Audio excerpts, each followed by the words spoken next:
प्रधानमंत्री आवास योजना ग्रामीण स्किमनि बेनिफिसारिफोरनि थाखाय मोनसे बिग आपडेट लानानै फैदों। दिनै आसामाव लाख मानसिफोरा प्रधानमंत्री आवास योजना ग्रामीण स्किमनि फार्स्ट इनस्टलमेन्टनि रांखौ मोननो हागोन।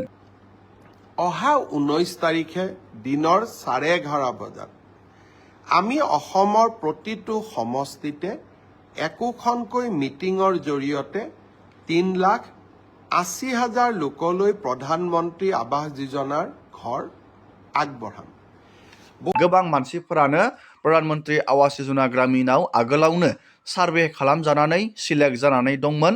बिथांमोना दिनै प्रधानमंत्री आवास योजना ग्रामीण स्किमनि फार्स्ट इनस्टलमेन्ट न' बानायनो थाखाय रांखौ मोननो हागोन। नोंथांनि नामाबो बे प्रधानमंत्री आवास योजना ग्रामीणनि लिस्टआव फैदों नामा? नोंथाङा गावबा गावनि मबाइल फनजों बे लिस्टखौ बोरै चेक खालामगोन? 2024 आरो 25आव नोंथांनि नैबे प्रधानमंत्री आवास योजना ग्रामीणनि नैबे लिस्टआव नोंथांनि नामा दं नामा? नोंथाङा बेखौ बोरै चेक खालामनो? जोङो दिनैनि नैबे भिडिअनि गेजेराव नायगोन। जुदि नोंथांनि नामाबो नैबे प्रधानमंत्री आवास योजना ग्रामीणनि लिस्टआव फैदों, नोंथाङा दिनै न' लुनो थाखाय रांखौ मोनगोन। गासै नोंथाङा 1,30,000 बेखिनि रांखौ नोंथाङा न' बानायनो थाखाय मोनथाम किस्तियाव नोंथाङा मोननो हागोन। दानिया जोङो नायगोन नोंथाङा बे लिस्टखौ बोरै चेक खालामनो। जुदि नोंथाङा भिडिअखौ नायनानै मोजां मोनदों, लाइक खालामबानो जाबाय। चेनेलाव गोदानबा चेनेलखौ साबस्क्राइब खालामबानो जाबाय। दानिया जोङो नायगोन नोंथाङा गावबा गावनि प्रधानमंत्री आवास योजना ग्रामीणनि गोदान लिस्टआव नोंथांनि नामा फैदों नामा बेखौ नोंथाङा बोरै नायनो, जों बेखौ दानिया नायदिनि। गिबियावनो नोंथाङा गुगोलाव सार्च खालामनांगोन प्रधानमंत्री आवास योजना ग्रामीण। नोंथाङा बेखौ सार्च खालामनांगोन PM आवास योजना ग्रामीण। दानिया नैबेयाव नोंथाङा मोनसे लिंक नुनो मोनदों, बे लिंकआव क्लिक खालामनांगोन। आङो लोगोसे भिडिअनि गाहायाव बेनि लिंकखौ होनानै दोनखागोन।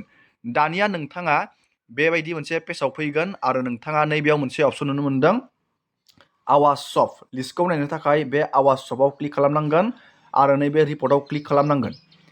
रिपर्टआव क्लिक खालामनानै दानिया नोंथाङा बे पेजखौ बोखोनांगोन आरो बोखोनानै नैबेयाव मोनसे अपसन नुनो मोनदों बेनिफिसारि डिटेल्स फर भेरिफिकेसन। बेयाव नोंथाङा क्लिक खालामनांगोन। बेयाव क्लिक खालामनानै नैबेयाव गावबा गावनि स्टेटखौ नोंथाङा सिलेक्ट खालामनांगोन। आङो बेयाव आसामखौ सिलेक्ट बानायबाय। दानिया गावबा गावनि डिस्ट्रिक्टखौ नोंथाङा सिलेक्ट खालामनांगोन। डिस्ट्रिक्टनि उनाव नोंथाङा गावबा गावनि ब्लकखौ सिलेक्ट खालामनांगोन। ब्लकनि उनाव नोंथाङा नैबेयाव गावबा गावनि VCDCखौ सिलेक्ट खालामनो नांगोन। आङो बेयाव मोनसे VCDCखौ सिलेक्ट खालामबाय। VCDCखौ सिलेक्ट खालामनानै दानिया नोंथाङा नैबेयाव गावबा गावनि नैबे इयार फाइनान्सियेल इयारखौ सिलेक्ट खालामनांगोन। नैबे 2024-25खौ नोंथाङा सिलेक्ट खालामबानो जाबाय। आं दानिया बेयाव सिलेक्ट खालामबाय। दानिया नोंथाङा नैबे स्किमखौ नोंथाङा सिलेक्ट खालामनांगोन। नैबे सिलेक्टआव थुनानै नैबे प्रधानमंत्री आवास योजना ग्रामीण बेखौ नोंथाङा सिलेक्ट खालामबानो जाबाय। सिलेक्ट खालामनानै नैबेयाव केपसाखौ नोंथाङा बेखौ माइनास खालामनानै नैबे बहायनानै होनांगोन। आं दानिया बेयाव बहायना होनि। दानिया आङो केपसाखौ बहायबाय आरो नैबे साबमिटआव क्लिक खालामबाय। साबमिटआव क्लिक खालामनाय लोगो लोगोनो जोंनिया नैबेयाव लिस्टआ डाउनलड जागोन। जोंनिया दानिया नैबेयाव लिस्टआ डाउनलड जागोन। नैबे डाउनलड PDFआव क्लिक खालामना होनाय लोगो लोगोनो दानिया आङो बेयाव क्लिक खालामबाय आरो आं बे PDFखौ डाउनलड खालामनानै नोंथांमोननो देखायहरनि लिस्टखौ बिदि खोथैगोन। नोंथाङा नैबे डाउनलड एगेनाव क्लिक खालामबानो जाबाय। आङो बे डाउनलड एगेनाव क्लिक खालामबाय आरो आं बेखौ नोंथांमोननो अपेन खालामनानै देखायहरगोन।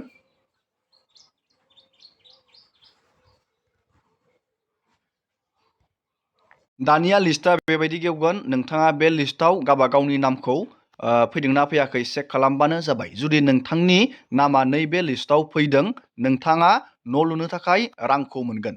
नैबेयाव नोंथाङा नायबानो जाबाय बेनिफिसारि नाम। नैबेयाव नायबानो जाबाय बेनिफिसारि नामखौ आरो नोंथाङा बेयाव सार्च खालामनाबो नायनो हागोन। नैबेयाव नोंथाङा नुनो मोनदों गोदानै नोंथाङा न' लुनो थाखाय नैबेयाव नोंथाङा नुनो मोनदों नैबेयाव नाम सासे मानसिनि नैबे नाम बेयो गोदान बेनिफिसारि। नोंथाङा नुनो मोनदों नैबेयाव 1,30,000 बेयो सेंसन जादों नैबे 09/03/2025आव। नैबे राङा सेंसन जाबाय। बिथाङा दिनै रांखौ मोननो हागोन। नैबेयाव दा बिथांनिया राङा हाबथ'वाखै, नैबेयाव 0 खोथैदों। बेफोरबायदिनो नोंथाङा चेक खालामनानै नायबानो जाबाय। नैबेयाव गोबां मानसिफोरा मोननो हागोन।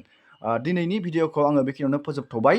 नोंथाङा गावबा गावनि नामखौ चेक खालामनानै नायबानो जाबाय। लिस्टआव जुदि नोंथांनि नामा दं, नोंथाङा दिनैनो फार्स्ट इनस्टलमेन्ट रांखौ मोननो हागोन। एसेनोसै।